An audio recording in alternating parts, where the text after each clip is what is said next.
Now, across the galaxy, every sensible civilization recycled their old warships when they reached the end of their life. They'd melt the alloys down, salvage the reactors, catalog the useful parts, and turn the rest into something productive. Humans didn't do that. Humans Don't Throw Anything Away, by J. Moraine. Across the galaxy, every advanced civilization followed the same sensible rule about starships. When a vessel reached the end of its service life, you dismantled it carefully, salvaged the useful components, recycled the alloys, and cataloged anything worth keeping. It was efficient, it was orderly, and it kept dangerous technology from drifting around unattended where someone irresponsible might get their hands on it. Humans, however, had developed a slightly different system. Humans didn't throw anything away. Not ships, not engines, not experimental drives that occasionally opened temporary holes in the laws of physics, and certainly not old warships that still had a few working parts rattling around inside them. Instead of dismantling obsolete vessels, humans simply parked them somewhere out of the way, usually in very large piles on remote planets where the neighbors wouldn't complain about the occasional explosion. The first species to encounter one of these Terran salvage worlds had been the Vishari, a civilization known throughout the Confederation for their engineering precision. Vishari technology was elegant, mathematically perfect, and assembled in facilities so clean you could have performed delicate surgery on the workbenches. Their shipyards looked like temples of efficiency, every bolt cataloged, every component polished, every tool exactly where it belonged. So when the Vishari exploration vessel arrived in the Kepler 442 system and discovered the Terran salvage world orbiting the fourth planet, the crew assumed at first that they had stumbled onto the aftermath of some terrible interstellar war. Ships were everywhere, thousands of them, broken hulls scattered across the orbital lanes, cracked armor plating hanging loose like torn metal skin, engines drifting slowly where they had been ripped from their mounts and discarded. Entire cruisers floated in silent formation above the planet. Some split open down the middle as if someone had taken a plasma cutter the size of a mountain and carved them apart just to see what was inside. The Vishari captain studied the sensor display for several long seconds before finally speaking. "Did someone lose a war here?" A minute later, the Terran Orbital Control Station responded, and the image of a human dock controller appeared on the communication screen. The man looked like he hadn't slept in at least 2 days, his hair pointing in several directions at once, with a smear of grease across his forehead, and what appeared to be a large metal coffee mug welded permanently to his right hand. He glanced at the sensor feed the Vishari had transmitted and shrugged. "Nah," he said casually. "That's inventory." The Vishari crew spent the next several hours attempting to understand what they were seeing, and the deeper they scanned the scrapyard, the less sense it made. There were Terran ships, of course, freighters, survey vessels, and retired naval destroyers that had clearly seen better days, but there were also ships from at least a dozen other civilizations scattered throughout the piles. Some of the wrecks were centuries old, their designs belonging to species that had not flown those models in generations. One particularly large cruiser appeared to have 3 completely different engine types welded onto the rear hull, each one designed by a different species, and connected together by wiring that looked suspiciously like it had been installed by someone who believed electrical schematics were more of a suggestion than a rule. Even more disturbing, many of the ships still had power. Sensor nodes blinked lazily in the darkness, small thrusters occasionally fired to adjust orbital position, and deep inside several wrecked hulls, faint reactor signatures pulsed like slow mechanical heartbeats that refused to die. The Vishari chief engineer studied the data and slowly rubbed both of his temples. This cannot possibly be safe. The Terran dock controller took a thoughtful sip from his mug before answering. Works fine most of the time. The engineer blinked. Most of the time. Well, sure, the human replied. Couple years back, somebody tried starting up an old antimatter tug without checking the fuel lines first, and that blew a crater about half a kilometer wide. Cleared up a lot of parking space, though, so it wasn't a total loss. The Vishari crew did not find this reassuring. Over the next few hours, they began to notice something even more troubling about the Terran salvage operation. Humans were not simply storing the ships, they were working on them. Clusters of Terran mechanics floated between the wrecks in battered maintenance pods, arguing loudly while welding pieces of machinery together that clearly had not been designed to occupy the same physical universe. One group appeared to be installing a Zohari plasma engine into a freighter that had originally run on a budget Terran fusion drive, while another team had mounted an entire missile rack onto the underside of what looked like a civilian cargo hauler. The Vishari chief engineer eventually asked the question that had been bothering him since the moment they arrived. Why are you repairing obsolete vessels? The Terran mechanic he was speaking with looked genuinely confused by the question, as if the concept itself required further explanation. Obsolete? The human repeated. Yes, the engineer said patiently. Ships that are damaged beyond economic repair are normally dismantled. The mechanic scratched his beard thoughtfully, then leaned back against a tool crate. Well, sure, he said, if you're boring. Then he gestured toward the endless scrapyard stretching across the planet below them. See, the thing is, you never really know when you might need an extra ship. The Vishari engineer stared at the thousands of wrecked vessels scattered across the orbital fields and the planetary surface. Surely you cannot possibly need this many. The mechanic considered that for a moment, took another slow sip of coffee and grinned. Probably not, he admitted. Then he shrugged. But it's real nice to have options. Across the galaxy, most civilizations maintained carefully organized fleets. Humans maintained something else entirely. Humans maintained junkyards, very large junkyards. And in those junkyards sat more starships than most empires possessed in their entire navies, quietly drifting among the scrap piles while Terran mechanics continued tinkering with them in ways that made absolutely no sense to anyone who believed engineering should follow rules. Most species found this deeply unsettling, because Terran ships had a strange reputation. They might look like scrap, they might sound like scrap, and they might even smell like scrap. But if a human engineer had worked on it recently, there was a very good chance the thing still worked. And somewhere in the darker corners of the galaxy, certain pirate fleets had begun to notice something interesting about Terran salvage worlds. They looked completely defenseless. Now, anyone with a lick of sense didn't go and rile up the humans. That wasn't because Terrans were known for some terrifying standard-issue weapons platform or a legendary war doctrine written in blood and fire. Most of the time, human ships looked like they'd been assembled by a committee of mechanics who'd been given too much coffee and not nearly enough supervision. Their fleets didn't march in perfect formations, and their technology didn't follow the neat, predictable patterns that most civilized species preferred. The real problem was something much worse.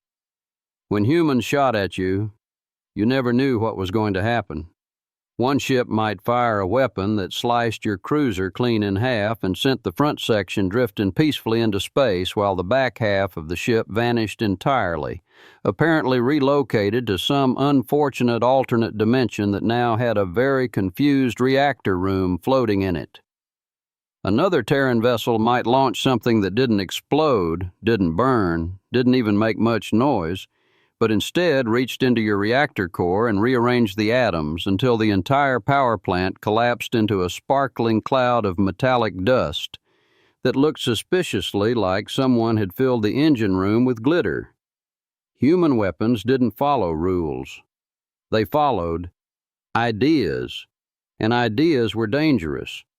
That unpredictability had earned humanity a quiet reputation across the trade lanes. No one talked about it too loudly, and certainly not within hearing distance of Terran merchants, but every seasoned captain in the galaxy understood the basic principle. If you had a disagreement with humans, the smartest solution was usually to apologize and go somewhere else. Most civilizations followed that advice. Pirates, however, were not known for their good decision-making. The fact that they even thought about attacking humans proved that thinking wasn't their strong suit. The Corsair Coalition had been operating along the outer trade routes for nearly 20 years, preying on cargo convoys and remote outposts where local authorities rarely bothered to patrol. Their fleet wasn't enormous by imperial standards, but it was large enough to overwhelm civilian defenses and fast enough to disappear before any serious military response could arrive, which meant they spent most of their time looking for easy targets. So, when the Coalition's forward scouts discovered the Terran salvage world orbiting Kepler 442c, they believed they had just stumbled onto the greatest prize in the history of piracy. The censor reports were almost unbelievable. Thousands of ships, old warships, cargo haulers, survey vessels, prototype drives, entire scrapyards of abandoned technology drifting in orbit and scattered across the planetary surface. To the pirates, it looked less like a salvage operation and more like someone had accidentally misplaced an entire navy and simply never bothered to come back for it. The Corsair flagship, a heavily modified cruiser named the Red Widow, dropped out of fold space just beyond the outer debris fields and began scanning the system in detail. Within minutes, the bridge crew was staring at the tactical display with growing excitement. No defense platforms, no orbital gun arrays, no military fleet, just scrap, endless fields of it. One of the pirate officers leaned closer to the display, studying the drifting wrecks as they rotated slowly in the darkness. "Are we certain this is Terran space?" he asked. The navigator nodded. "Confirmed. Registered salvage world. Human operated." The officer frowned. "Where's their navy?" The answer came from the Coalition's commander, Captain Brannick, a large reptilian creature whose species had spent most of its evolutionary history eating things that made poor decisions. "Probably somewhere else," he said. He gestured toward the vast scrapyard slowly turning around the planet. "Those humans are traders, not soldiers. This place is just a storage yard." The tactical officer chuckled. "A storage yard filled with old warships." "Exactly," Brannick said. He leaned forward in his command chair, baring rows of very satisfied teeth. "Which means we've just found the largest pile of free weapons in the sector." Within an hour, the rest of the Corsair fleet began arriving from fold space. First a pair of raiders, then 3 destroyers, then the Coalition's heavy carriers, enormous slab-sided ships built for intimidation and overwhelming firepower rather than elegance or efficiency. One by one, they assembled above the salvage world, forming a loose ring around the planet as their sensors swept across the endless wreckage fields. The pirate crews stared out through their viewports at the drifting graveyard of starships. Even the most experienced among them felt a small twinge of unease. There were simply too many vessels, thousands of them, some half buried in the planet's surface, others floating in orbital clusters that stretched for hundreds of kilometers. It looked less like a scrapyard and more like the skeleton of a dead fleet that had been carefully arranged and left there as a warning. But greed is a powerful motivator, and Captain Brannick had already made up his mind. "Begin bombardment," he ordered. the pirate fleet opened fire. Plasma lances streaked downward through the atmosphere, striking the outer scrapyards and scattering wreckage across the desert plains. Missile batteries launched long trails of exhaust as they slammed into clusters of drifting hulls, tearing apart the ancient vessels in bright flashes of flame and shrapnel. Chunks of metal the size of buildings began tumbling through orbit. On the bridge of the Red Widow, the pirates watched the destruction with growing satisfaction.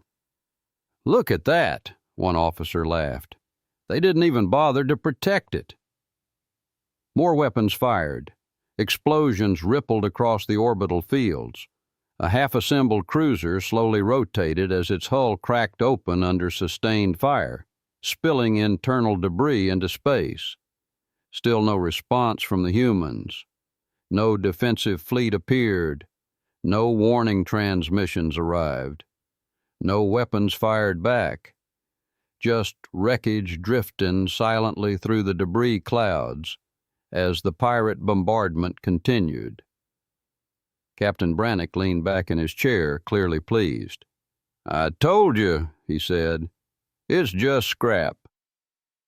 Not far away, on a quiet maintenance platform attached to one of the orbital junk clusters, a Terran foreman paused halfway through tightening a bolt and looked up at the distant flashes of light blooming across the sky. He watched the bombardment for several seconds, then sighed and keyed his comm unit.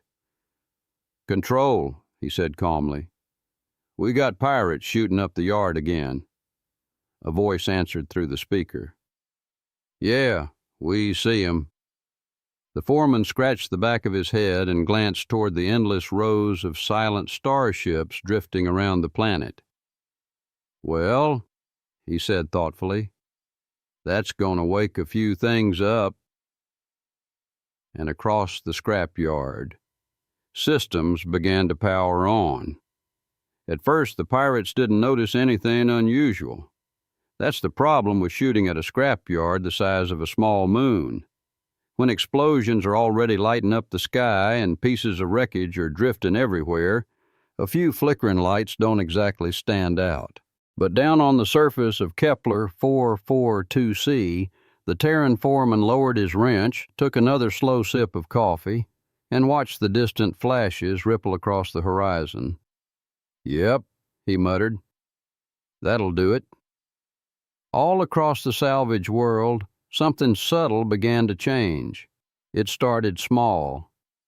A faint hum deep inside an old destroyer that had been sitting half buried in red dust for 15 years.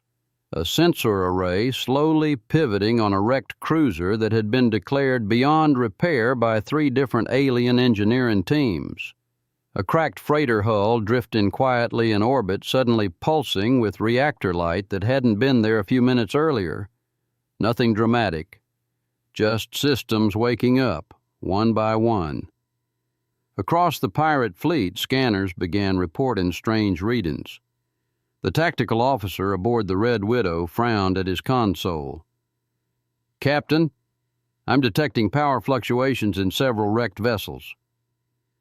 Captain Brannick didn't even look up. "It's salvage equipment reacting to the bombardment." "Possibly," the officer said slowly. He tapped the console again. "Except the signals are increasing." Another pirate ship reported in.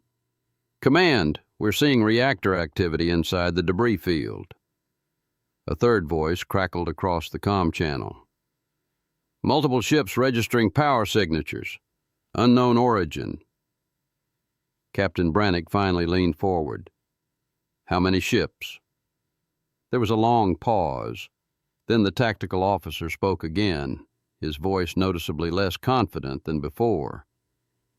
"More than we fired on."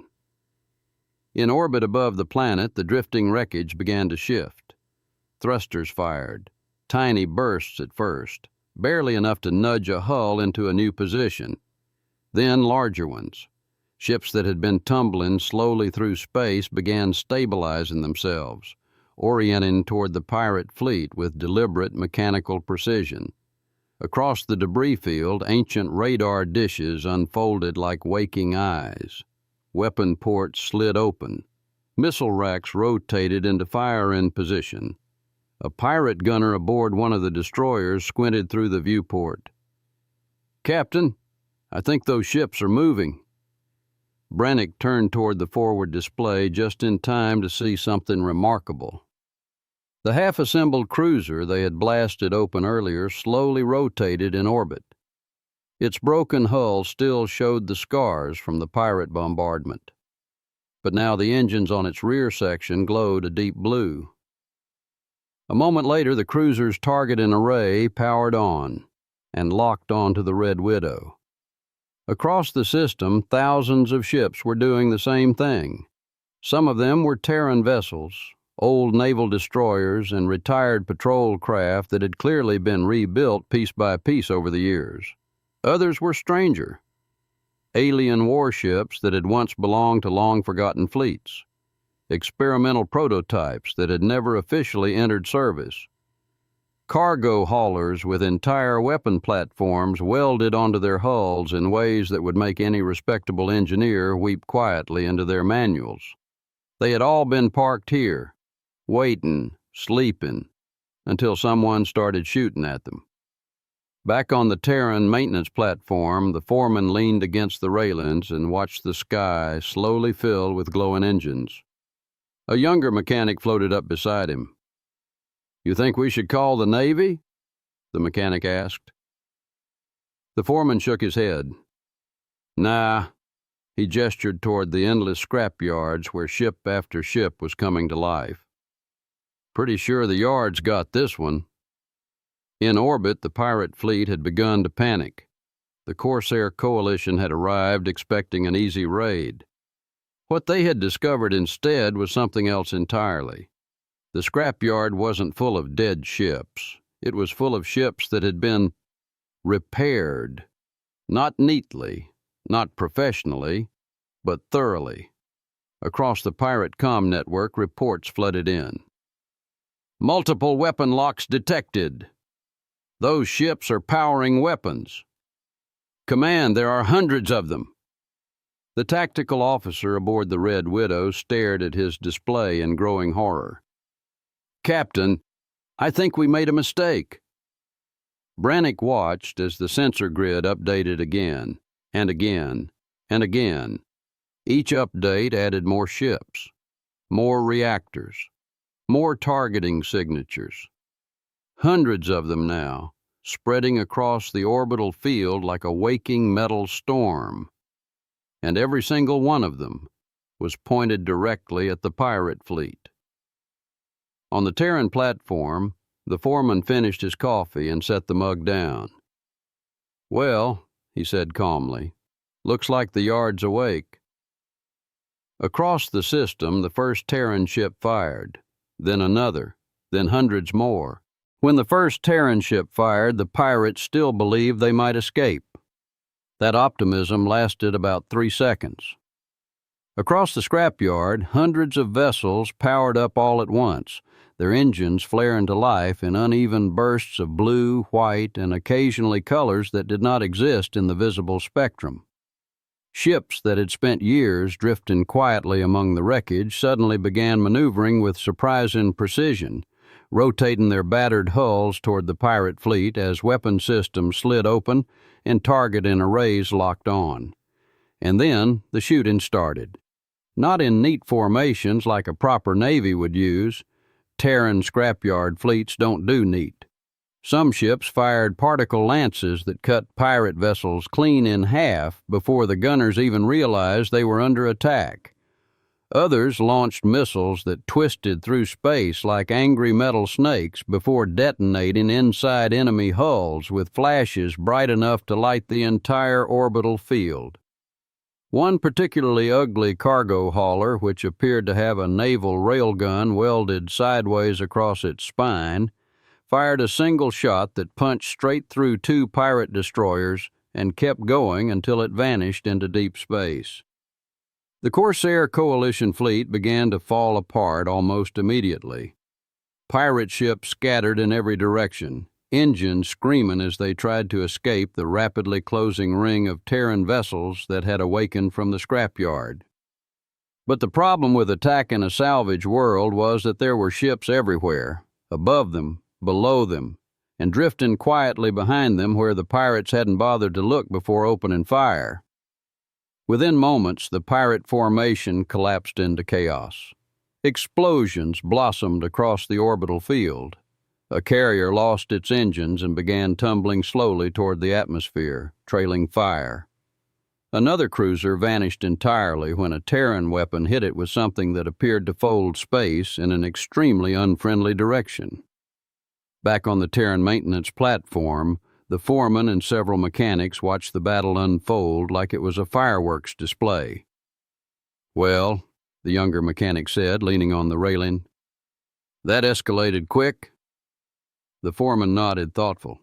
"Yep, shouldn't have poked the bear." Nearby, two other engineers were studying the tactical feed with considerably more interest than the pirates would have preferred.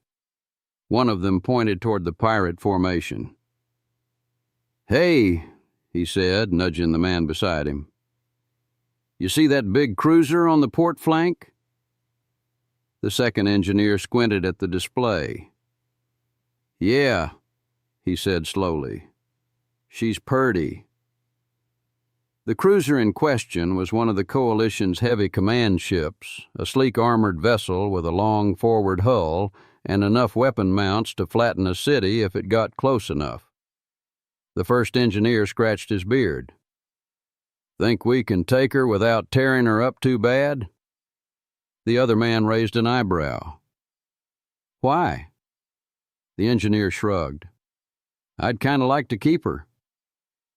The second engineer stared at the cruiser for another moment, then nodded thoughtfully.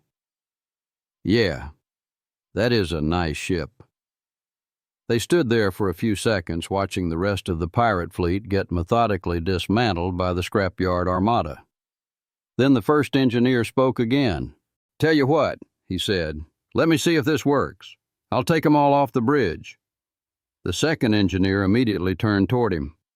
"George, don't use that old transporter you've been working on." George was already walking toward one of the half-repaired Terran ships docked nearby. "Why not?"